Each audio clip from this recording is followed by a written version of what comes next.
At 4 in the morning, I was jolted awake by a screech so sharp it made my heart slam against my ribs. Not a phone call, not even a knock at the door, a bullhorn pressed right up against my bedroom window. I thought the house was on fire, or maybe I was in the middle of some bizarre police raid.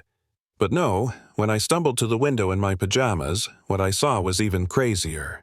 My neighbor Karen standing there in a white swimsuit with a towel around her shoulders, flanked by 2 shivering women, all demanding that I open my private pool for an official HOA inspection. And when I refused, she pulled out her phone, dialed 911, and told the cops I was a violent man holding her hostage. That was how the nightmare started. I'd only been living in Evergreen Meadows for 6 months. I'm an architect. I designed this place myself, my dream home complete with the pool I'd worked for years to build. Karen was my next-door neighbor president of the HOA and self-appointed queen of the neighborhood. I'd had maybe 2 polite conversations with her, nothing more. I had no idea how unhinged she really was until that night. She looked up at me with pure fury and said I was legally obligated to let her and her regional HOA heads in. I told her flat out this is private property, it's 4 a.m., and if she didn't leave she was going to wake my kids. That's when she turned on me, venom-dripping, screaming about how people like me thought I was above the rules. And then the sirens came.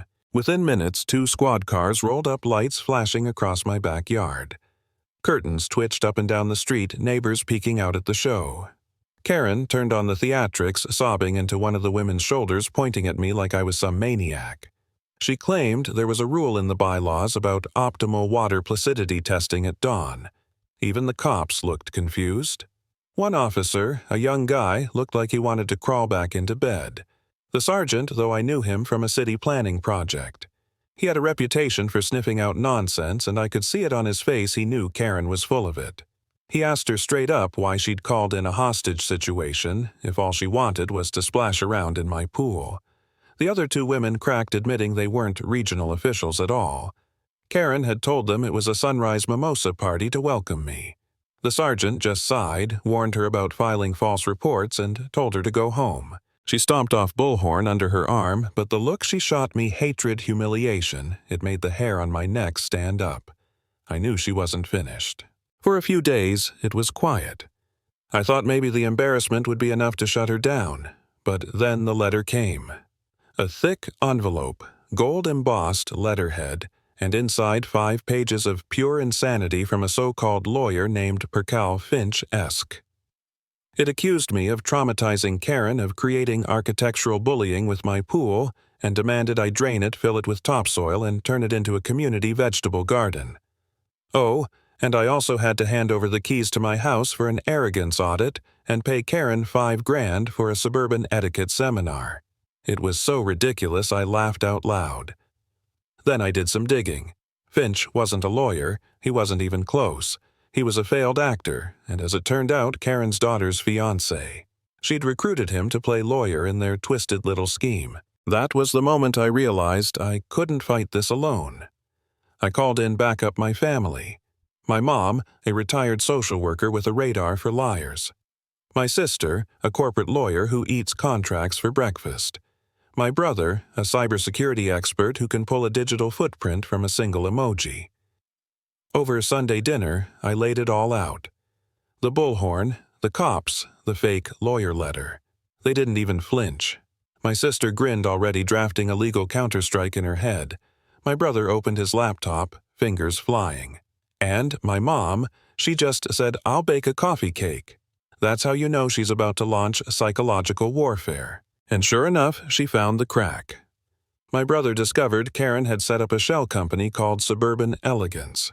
For 5 years, she'd been paying herself $2,000 a month out of HOA dues for community aesthetic management. Over $120,000 stolen right under everyone's noses.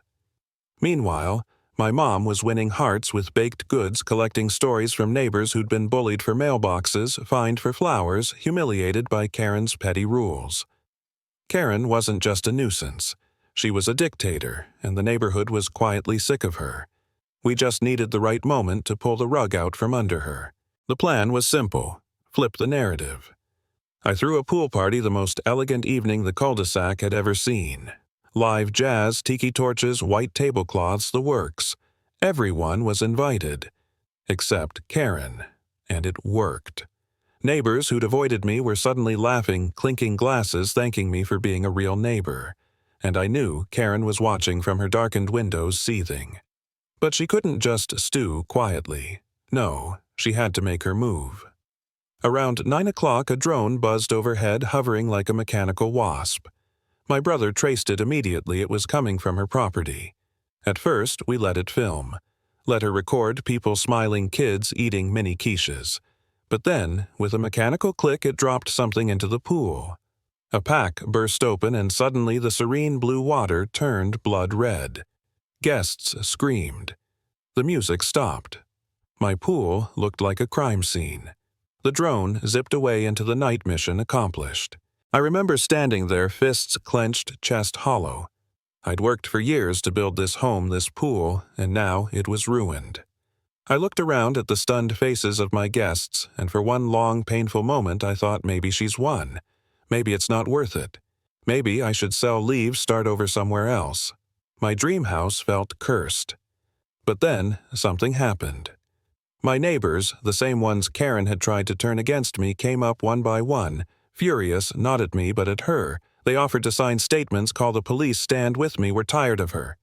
One woman snapped, her voice trembling with anger. This time she went too far, and I realized I wasn't alone anymore. She'd tried to isolate me, but she'd only isolated herself. That was the moment I knew I wasn't leaving. She was.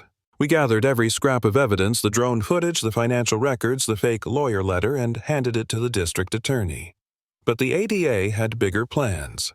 Instead of a quiet arrest, they set a trap at the very place Karen felt most powerful, the HOA meeting. The clubhouse was packed. Karen was at the podium, grinning like a queen, gavel in hand, pushing through a $500,000 beautification project. When nearly every hand went up, she smiled like she'd won forever. And that's when the ADA stood up, flashed her badge, and said, "Excellent, Madam President. Because now we have a quorum and one more piece of business." The room fell silent. Karen blinked, confused. Then the ADA laid it out. She was under arrest for embezzlement, fraud, conspiracy. Detectives stepped in from the back. My neighbors gasped, some cheered. Her face went pale, then twisted in rage.